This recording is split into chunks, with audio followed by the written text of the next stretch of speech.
I'm very pleased to tell you this afternoon that we have completed the biggest trade deal yet, worth £660 billion a year, a comprehensive Canada-style free trade deal between the UK and the EU to give certainty to business and travellers and all investors in our country from the 1st of January, a deal with our friends and partners in the EU. Hola ginebrinos, ¿cómo están? Feliz Navidad para todos los que nos escuchan. La verdad que recibimos muchos saludos y no quería dejar de agradecer por el cariño de los fans que siempre están atentos y prendidos del otro lado. El fragmento que escuchábamos recién es parte de la conferencia de prensa que brindó el primer ministro de Reino Unido hace muy poquito. En la víspera de Nochebuena, Boris Johnson anunció con esa efusividad tan característica el acuerdo entre ese país y la Unión Europea para sellar el Brexit. Con cientos y cientos de páginas, ese documento supone un alineamiento importante con las reglas de la Unión Europea a cambio de evitar, una salida abrupta con complejidades en materia de comercio, seguridad, energía, medio ambiente y otras áreas de cooperación. Marcelo Cantelmi, periodista del diario Clarín y especialista en temas internacionales, señala, en una nota reciente, la suma de 4 factores claves que dieron luz a este desenlace. Por un lado, la solidez de la Unión Europea para negociar, algo que no se esperaba en el Reino Unido. En segundo lugar, los gravísimos efectos de la pandemia sobre el país. En tercer lugar, la derrota de Trump, un gran aliado del Brexit, dado su cariz antiglobalista y su desprecio por las herramientas multilaterales. Y en cuarto lugar, la posición de Macron de cara a las elecciones en Francia en 2022, que lo llevaron a tomar una línea muy rígida con respecto al Brexit en un gesto, que dice el periodista Cantelmi, en un gesto para no desangrarse electoralmente a favor de la derecha. Con el pacto, el Reino Unido aceptó una frontera flexible que resistía entre las dos Irlandas, garantías para los consumidores y una competencia justa. Como contraparte, la Unión Europea le va a ofrecer a Londres un acceso privilegiado, sin aranceles ni cuotas, para su inmenso mercado de 450 millones de consumidores. Lo que hizo el Brexit fue dejar la Unión Europea para que el Reino Unido termine celebrando la fundación de una gigantesca zona de libre comercio con la Unión Europea. Ironías de la historia. Añoranzas de épocas imperiales, incapacidad del reino para reencontrar su rol en el mundo, decepción y descontento post-crisis 2008, un gobierno conservador que predicó una hiperausteridad y un sentimiento anti-inmigración fogoneado por los extremismos, dieron como resultado este desenlace. El diario The Guardian describía de la siguiente manera el acuerdo alcanzado. Salir de la Unión Europea era una propuesta política cargada de emociones, nunca económica. Fue un deseo arraigado en una visión de la soberanía británica ricamente marinada en una embriagadora mezcla de nostalgia y falsa victimización, que cometió el enorme error de confundir soberanía con poder. La realidad de ese error se verá en los meses y años venideros. Pero, ¿qué significa soberanía en el siglo XXI? El Reino Unido ya había perdido su lugar como primera potencia mundial. Menos explorada es la historia de cómo Gran Bretaña perdió la oportunidad de adoptar un nuevo papel en la política mundial como líder de Europa. Como sostuvo alguna vez Dean Axon, secretario de Estado de Estados Unidos, Gran Bretaña ha perdido un imperio y todavía no ha encontrado un papel. El Brexit ha desnudado esa crisis de identidad y al mismo tiempo ha puesto en jaque características propias del Reino Unido. Ha roto el sistema de partidos existente, comprometido la responsabilidad colectiva del gabinete, ha socavado la relación entre un ejecutivo y el parlamento, ha desestabilizado la Unión y ha llevado a los tribunales y a la monarquía a una controversia política.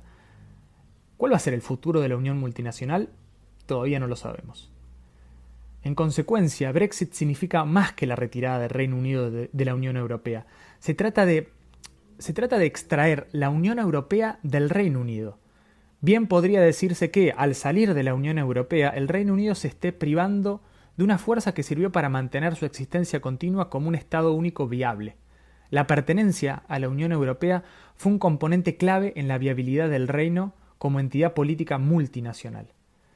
Para entender este escenario tan complejo, entrevistamos al profesor Andrew Blick, académico y jefe del Departamento de Economía Política y profesor de Política e Historia Contemporánea de King's College London, a quien tuve el placer de conocerlo durante la maestría que hice en Londres. El Dr. Blick tiene una amplia experiencia trabajando para think tanks en el Parlamento del Reino Unido y en el número 10 de Downing Street. Ha asesorado a grupos de reforma democrática que trabajan en países como Irán, Pakistán, Turquía y Ucrania. El Dr. Blick es autor de numerosos artículos y libros. En 2015 publicó Más allá de la Carta Magna, una constitución para el Reino Unido. Y en 2019 publicó Estirando la Constitución, el impacto del Brexit en perspectiva histórica. Actualmente está escribiendo Política del Reino Unido para Oxford University Press y Democracia Electrificada, que evalúa la relación entre Internet y el Parlamento del Reino Unido. La entrevista la grabamos unos días previos al acuerdo con el Brexit. Van a escuchar una facilidad y una practicidad pocas veces vistas para encarar y explicar temas tan complejos como este. E igual que como sucedió con el capítulo de Estados Unidos, es una entrevista que se grabó en inglés. Habiendo hecho esta introducción, los invito a escuchar esta clase magistral. Quédense ahí prendidos, que así arranca el ginebrino.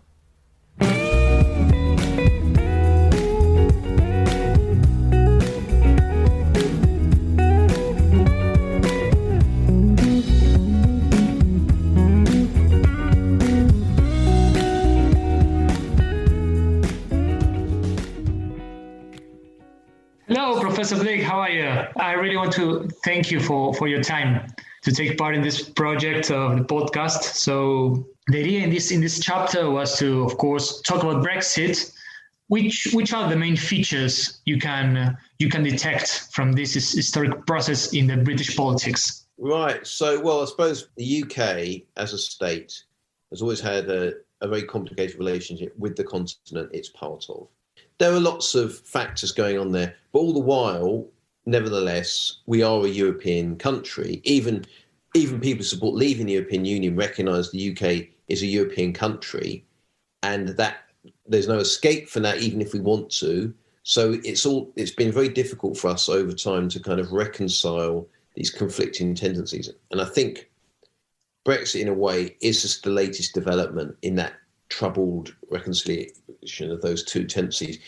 And then our first two applications to join were rejected. Eventually we joined. So we've been through kind of this process of, do we want to take part? Don't we want to take part? Let's take part. There've always been reservations about fully participating. And this is the latest stage in that, is the way I see it. So it's not the end of the story. It's another episode in the story. Yeah, sometimes, Professor, I get the impression that the UK kinds of wants to have like an absolute freedom to do things it would probably never do, and the EU wants to protect itself from things that will probably never happen. So, which is the plan that Boris Johnson is looking forward to have with the EU? Which is the deal he's kind of? I think that's a really good question. I think at the UK end, I can't speak for the EU end, at the UK end, there's never been complete clarity amongst supporters of Leavers of what we actually want to do differently, as you say. What exactly are we going to do differently? But I suppose the issue from the point of view of the Brexiteers has often been a point of principle about sovereignty. So it's not so much about what we do differently as that we possess the right to do it. Mm-hmm. So that's a fundamental point of view from the point of view of the Brexiteers.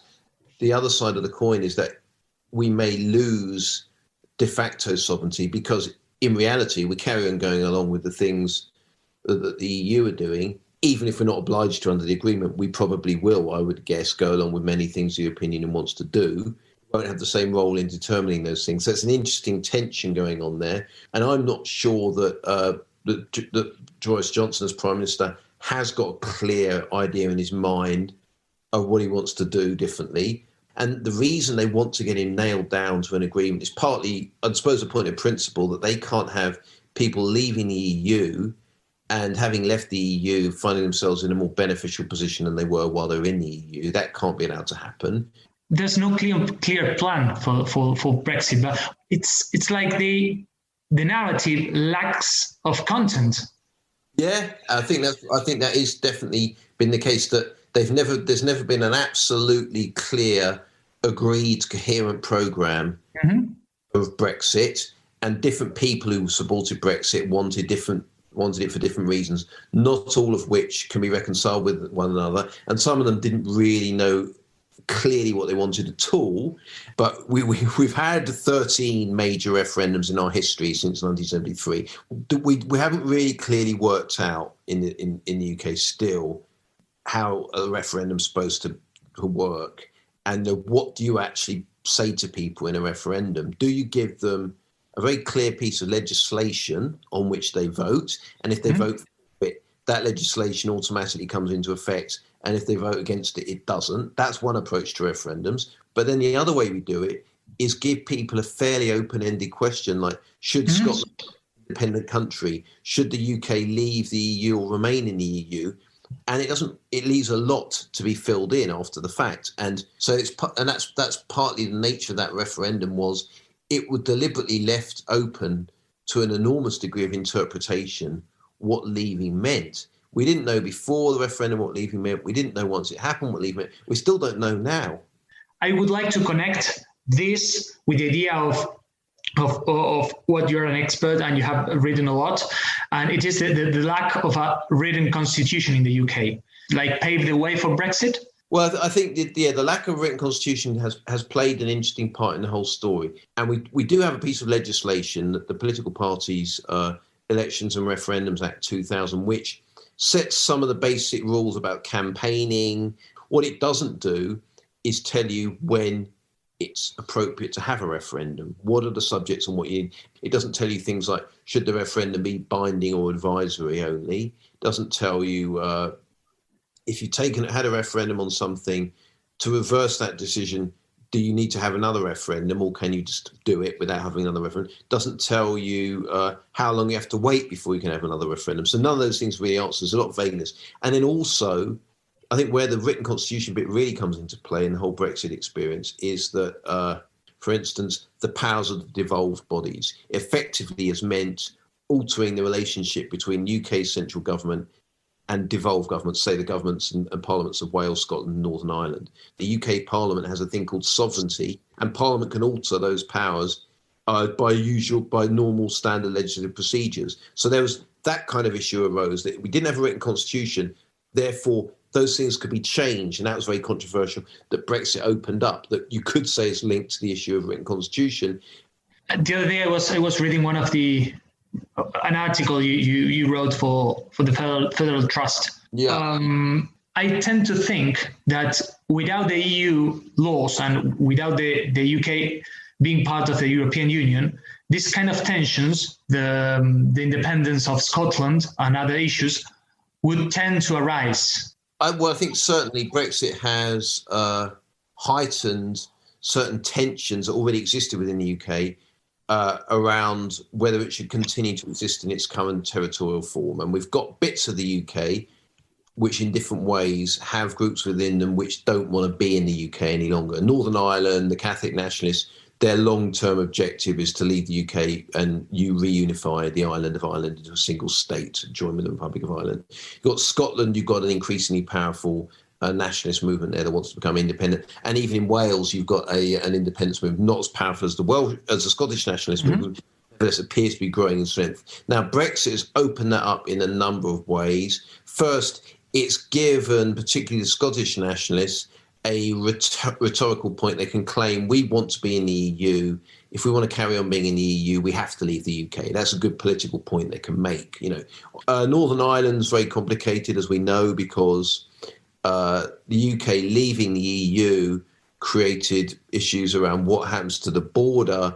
That border being open is very important to the Northern Ireland peace process. So the solution that we seem to have arrived at to that is that the border actually should be between Great Britain and Northern Ireland, not between Northern Ireland and the Republic of Ireland, so in our border along the Irish Sea. And then beyond that even, I think that because we don't have this written constitution that we were talking about earlier, in many ways, the European law performs some of the functions of a written constitution. Removing that it could present problems for the kind of integrity of the UK. In particular, being in the European Union is also a way of maintaining a single market within the United Kingdom. Now, that's going to go with respect to Northern Ireland and Great Britain. They're not really going to be in the single market together any longer.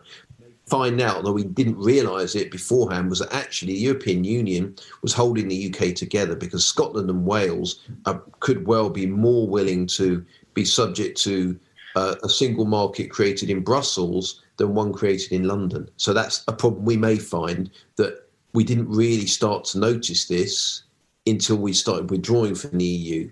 But because we implemented devolution in the period after we joined the European communities, we didn't have to worry about how to keep the single market going because we had the EU to do that for us. We haven't got that any longer. And the only way we've got of doing it could be very destabilizing. And is there any lesson for countries that perhaps want to think about joining the UK choice, about leaving the EU? The consequences. Is there any particular lesson for the other countries to learn? Well, I think the EU want to make sure that the lesson is don't do it. But I think they'll feel that actually so far, because the UK, we've now had a period of kind of political disruption.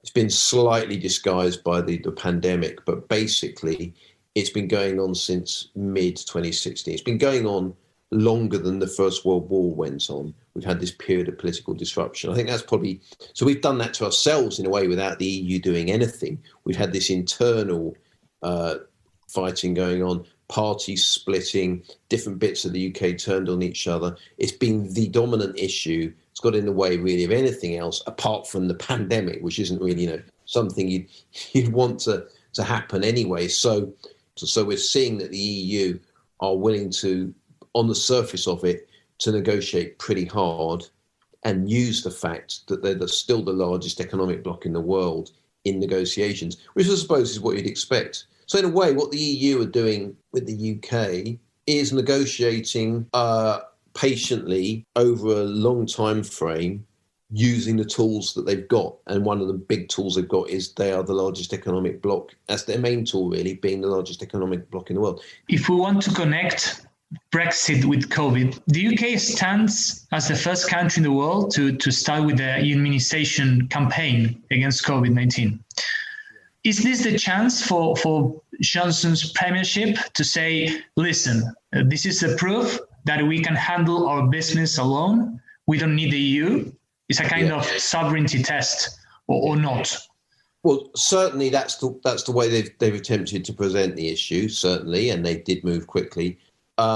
Initially, the UK government claimed that they were able to do that because we were outside the EU. That's now been pretty much disproved and disavowed by the people involved in the organisation. So it's not true, but something not being true doesn't mean it can't make for good propaganda, clearly. So, they'll try and use that argument.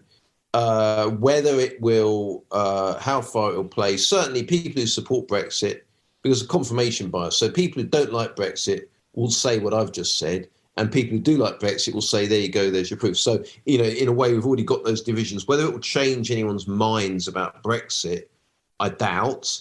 But it's certainly the UK government would rather be able to report that than not. What government wouldn't want to say that?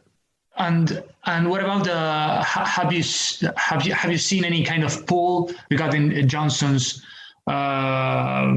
management of the COVID crisis? Has it fluctuated or remained stable? Overall, his ratings have come down a long, long way during the course of this year, and COVID's had a lot to do with it. And again, I don't know what the impact will be on his popularity, but there is some evidence in the polls, again, these are only polls, that opposition to Brexit is hardening, and it now appears that there is a clear majority against Brexit.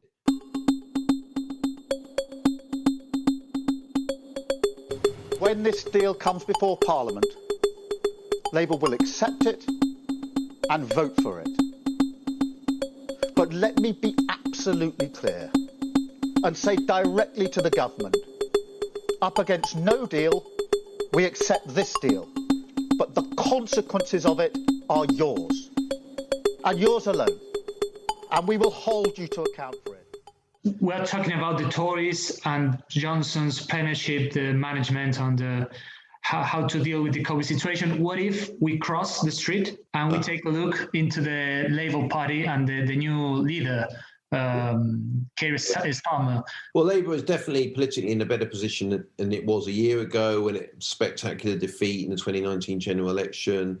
The parliamentary party had been kind of in immense tension with the leadership for a number of years. The leadership had the backing of the mass membership, but then Starmer won decisively amongst the mass membership, which suggests a swing back towards the political centre amongst members.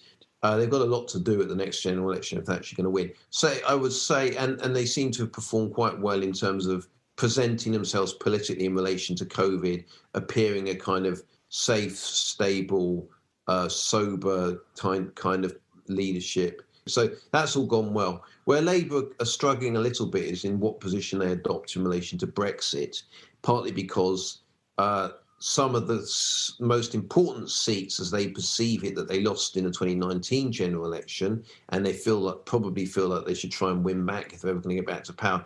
The problem they got there is that a large chunk of their voters and membership are pro-Remain and remain so. So they lost quite a lot of votes in other parts of the country to the Liberal Democrats in the 2019 general election.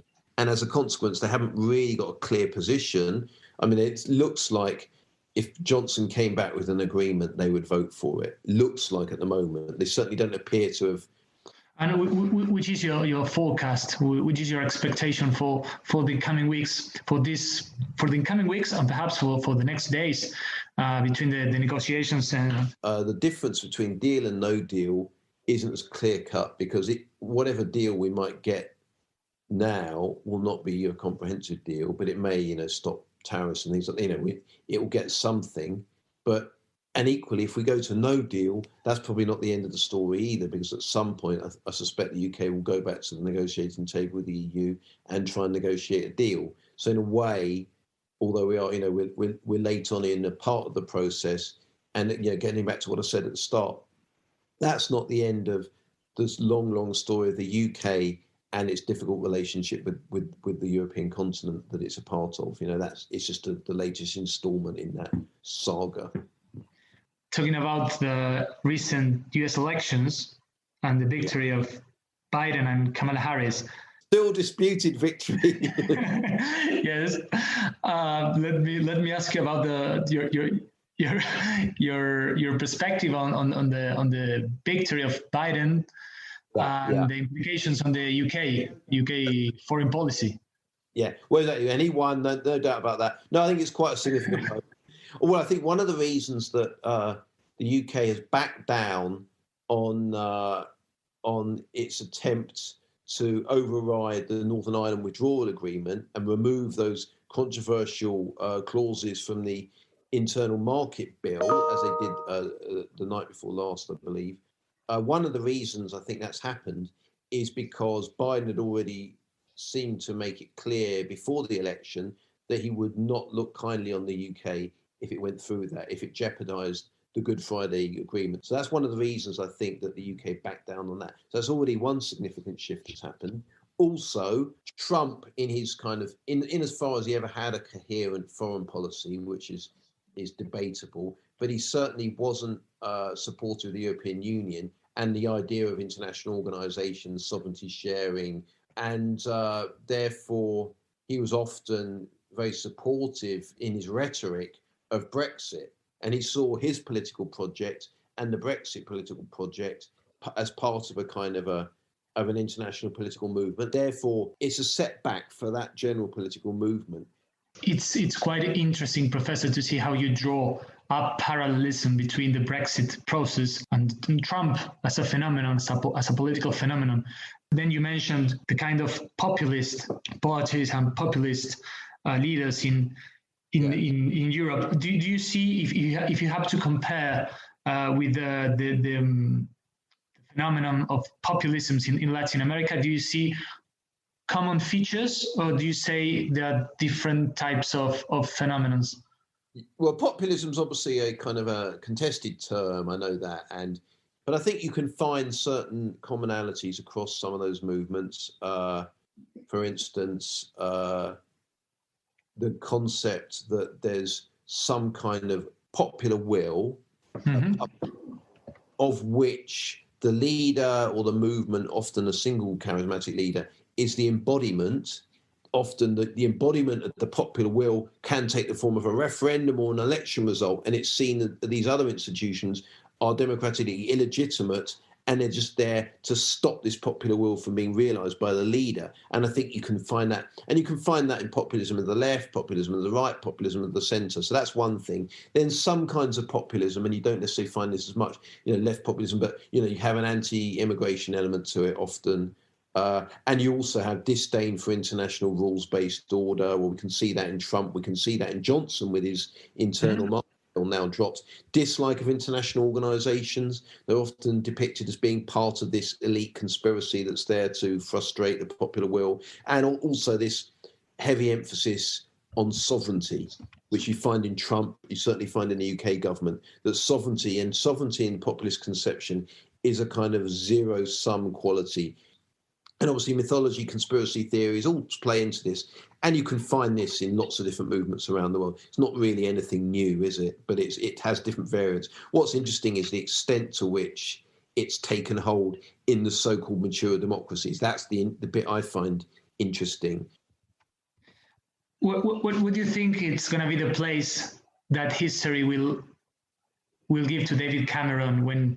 Good question. Yeah, good question. Prior to 2015, I think he would have been seen as good communicator, maybe a bit stronger on presentation and on substance, but got the Conservative Party back into power. And also 2015 actually won, having been in power in a coalition and successfully managed to keep a coalition going, which some people said he couldn't do. These are all achievements, but I suspect that it's hard to see that he's going to be remembered for anything more than holding lots of referendums, holding 3 of them, which is a lot in our country. And I suspect it's not what he really wanted on his CV, but he felt he had to do it. So, he had to call the referendum. He thought he was going to win. But he had to. He had the obligation to do it, the referendum. He thought he had to. He might have been mistaken. We'll never know. Because there were people in his party saying, you've got to do this. We're going to lose votes to UKIP. We're going to lose our activist member base. We're going to lose the election. You've got to do it. He might have been better off not holding it and seeing how that worked out. But we can only know that's all counterfactual. Well, Professor, actually, this has been such an stimulating and passionate and interesting interview. I really appreciate your time. Thank you very much for having you here.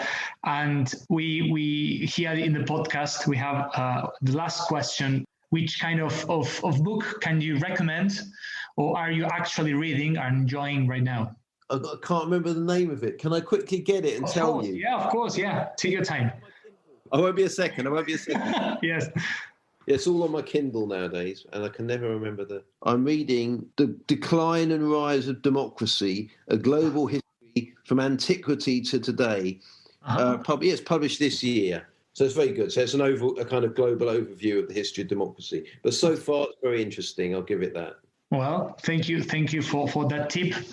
But thank you, really, Professor. I appreciate your time, your kindness, and this masterclass you have just given to us. So thank you. It's very good. Good to see you again, Bruno. Stick with it. Hopefully see you back in London soon.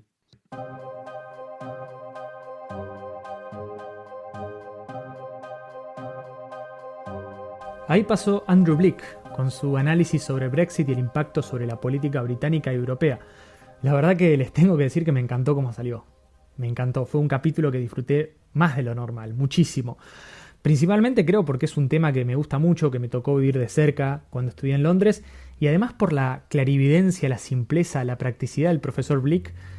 Fue un factor importantísimo para que se logre un contenido de altísima calidad como este. Pero por sobre todo quería destacar algunas cosas que él mencionó. Por un lado, su concepto sobre cómo la Unión Europea sirvió como una especie de pegamento entre las tensiones y divisiones del Reino Unido. En segundo lugar, la poca claridad del gobierno conservador para elaborar un plan coherente de salida y cómo la falta de una constitución escrita pavimentó el camino para el referéndum del Brexit. Después, su pronóstico sobre el futuro turbulento de la política británica, hoy disfrazada por los efectos de la pandemia, y el nuevo rol del Partido Laborista a cargo de Keir Starmer. Y finalmente, el lugar que la historia le va a otorgar a David Cameron. Así que este fue el último episodio del Ginebrino en este 2020. Quiero agradecerles por estar ahí del otro lado, por disfrutar, por acompañarnos siempre. Gracias por los comentarios, por las ideas, por las sugerencias. Síganos, coméntenos en nuestro Instagram, síganos también en Spotify, en Apple Podcast, en Google Podcast. La verdad que disfruto mucho haciendo esto y volveremos ya en el 2021 con más capítulos, más episodios del Ginebrino. Ojalá que cierren el año de la mejor manera, que arranquen el 2021 de manera increíble y que dejemos atrás este 2020 tan raro, tan triste que nos tocó vivir. Un saludo para todos. Esto fue El Ginebrino.